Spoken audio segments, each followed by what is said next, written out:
পবিত্র কোরআনে এমন একটি সূরা রয়েছে যা নিয়মিত রাতে পাঠ করলে সংসারের অভাব দূর হয়। এই সূরায় মহান আল্লাহ কিয়ামত, আখিরাত, মানুষের ভাগ্য, জান্নাত, জাহান্নাম এবং আল্লাহর বিচার সম্পর্কে আলোচনা করেছেন। বিস্তারিত সৈয়দ নওশাদের ডেস্ক রিপোর্টে। কুরআন আল্লাহর বাণী, যা পাঠ করলে হৃদয় প্রশান্ত হয় এবং আত্মা পরিশুদ্ধ হয়। কুরআন পাঠে প্রতিটি অক্ষরের জন্য 10 নেকি সওয়াব দেওয়া হয়। পবিত্র গ্রন্থটি যেমন আমাদের আখিরাতের ঢাল হিসেবে কাজ করবে, একইভাবে দুনিয়াতে সফলতার জন্য কুরআন পাঠের কোনো বিকল্প নেই, যার একটি ফজিলতপূর্ণ সূরা মক্কায় অবতীর্ণ সূরা ওয়াকিয়া। ওয়াকিয়া শব্দটির অর্থ ঘটনা।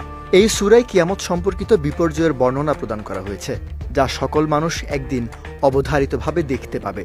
তাই এর নাম ওয়াকিয়া রাখা হয়েছে। এই সূরা কিয়ামতের দিন এবং এর পরবর্তী পরিণতির ব্যাপারে মানুষকে সতর্ক করে এবং আল্লাহর দিকে ফিরে আসার তাগিদ দেয়। আব্দুল্লাহ ইবনে আব্বাস রাদিয়াল্লাহু তাআলা আনহু থেকে বর্ণিত, একদিন আবু বকর রাদিয়াল্লাহু তাআলা আনহু বলেন, হে আল্লাহর রাসূল, আপনি তো বৃদ্ধ হয়ে পড়লেন। তখন নবীজি সাল্লাল্লাহু আলাইহি সাল্লাম বললেন, হ্যাঁ, আমাকে সূরা হুদ, ওয়াকিয়া, মুরসালাত, নাবা এবং সূরা তাকওয়ির বৃদ্ধ করে ফেলেছে। এই সূরা পাঠ করলে কখনো অভাব আসে না।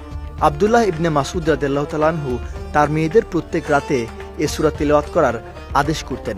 তিনি বলেন, আল্লাহ রাসূল সাল্লাল্লাহু আলাইহি সাল্লাম বলেছেন, যে ব্যক্তি প্রতিদিন রাতে সূরা ওয়াকিয়া পাঠ করবে, তাকে কখনো দারিদ্র্য স্পর্শ করবে না। তবে ইসলাম বিষয়ক গবেষকগণ মাগরিবের নামাজের পর সূরা ওয়াকিয়া পাঠ করার অভিমত ব্যক্ত করেছেন, কেননা দিনরাত 24 ঘন্টার মধ্যে সকাল ও সন্ধ্যা গুরুত্বপূর্ণ দুটি সময়। ওয়ালটন আবারও মিলিয়নিয়ার অফারে ওয়ালটন ফ্রিজ কিনে আপনিও হয়ে যেতে পারেন মিলিয়নিয়ার। মহান আল্লাহ এই দুটি সময় জিকির করার নির্দেশ দিয়েছেন, আর আমলটি যেহেতু রাতের এবং রাতের নির্ধারিত কোনো সময় বলা হয়নি, তাই সন্ধ্যাবেলাতেই এই আমল করা উত্তম। সৈয়দ নওশাদ, বিজয় টিভি, নিউজ ডেস্ক।